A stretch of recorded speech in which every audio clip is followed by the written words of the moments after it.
So today, we're going to talk about one of the most powerful forces in all of human history. But it's not an army, or an idea, or even an invention you can hold in your hand. Nope, it's a product. An invisible one that has quietly built and broken empires for thousands of years. Let's dive into the invisible history of debt. This quote right here, it just nails it. It makes you think about debt in a totally new way. Not as some boring financial term, but as a deliberately crafted product. And holding on to that one idea, that debt is a product, well, that's the key to understanding its incredible journey through time. So at its absolute core, what is this product? It's just a promise. It's born in that simple gap between needing something right now and being able to pay for it later. And that little extra charge, the interest, that's the moment we figured out how to put a price on time itself. The future became something you could actually sell. To really see how this all got started, we have to go way back, I mean thousands of years, to the very first time these promises were ever written down. Okay, so picture this, ancient Mesopotamia. These promises, they weren't just spoken, they were physically carved into wet clay tablets. This was the world's first accounting system. But these early societies, they knew something really important. Debt has weight. And if you let too much of it pile up, it could literally crush your society. So they built a safety mechanism right into the system. They called it a jubilee. Every so often, they just declare that all debts were forgiven. The tablets were broken, the slate wiped totally clean. Now, this wasn't just some nice act of kindness. It was crucial, like societal maintenance.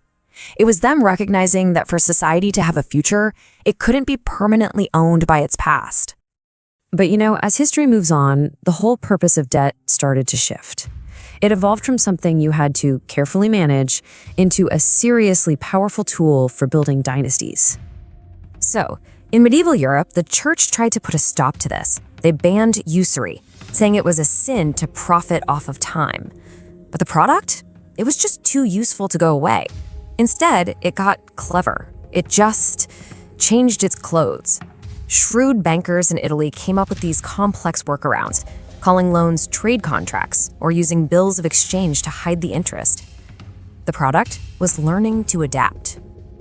And this all really hit its peak with families like the Medici in Renaissance Florence. I mean, their power wasn't in owning land or having soldiers. It was all in their accounting books. They were financing popes, funding wars, bankrolling explorers. And here's the crucial thing. They weren't just earning interest, they were earning leverage. Debt had officially graduated from a simple promise to a tool of statecraft. And that right there sets the stage for the next giant leap, where this product went from serving dynasties to actually building the modern nation-state itself. The real game changer was when rulers realized they could take the exact same ideas from private banking and apply them to the entire nation. The state itself became the ultimate customer for the product of debt. And it really kicked off with the Dutch Republic during their desperate war for independence.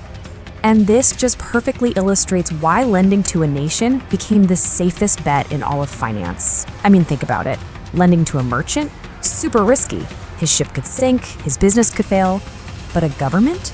A government has a superpower that no merchant has. The power to tax its entire population to pay you back. This made government debt the most secure asset you could possibly imagine. This created this perfect self-sustaining loop.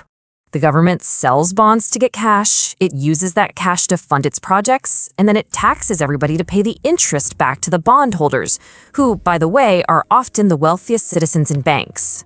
This system, first figured out by the Dutch and then perfected by the English, allowed nations to do things on a scale nobody had ever seen before. Now, this powerful engine of state finance, it didn't just stay with governments. Its logic soon trickled down to become the driving force behind the entire Industrial Revolution.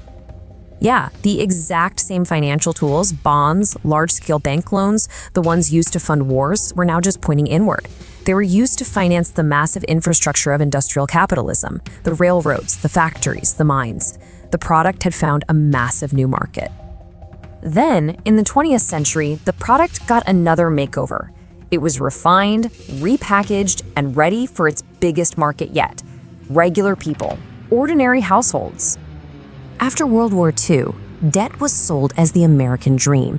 First, you had the 30-year mortgage, making homeownership a real possibility for millions. Then came the auto loans, then the installment plans for refrigerators and TVs, and finally, the credit card, the thing that turned debt into a daily frictionless tool for just buying stuff. And this quote just captures the incredible psychological shift that happened. I mean, think about that. What was once seen as a source of shame became the normal, default setting for being part of the modern economy. Buy now, pay later wasn't just a slogan anymore. It was the new operating system. Which brings us right up to today, a time when this product has become more abstract, more powerful, and more tangled up in our global system than ever before. So, in the late 20th century, financial engineers on Wall Street invented something called securitization.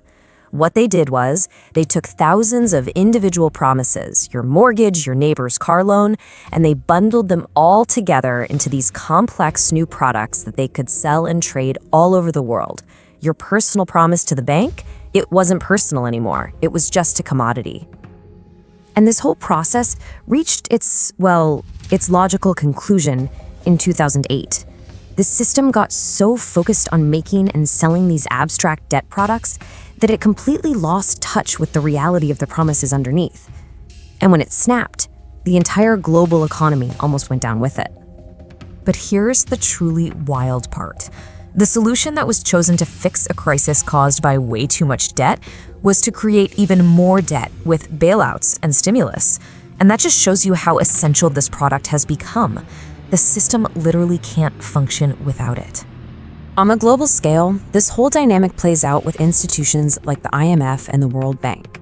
They give loans to developing nations, sure, but often with a lot of strings attached, conditions that force them to completely restructure their economies.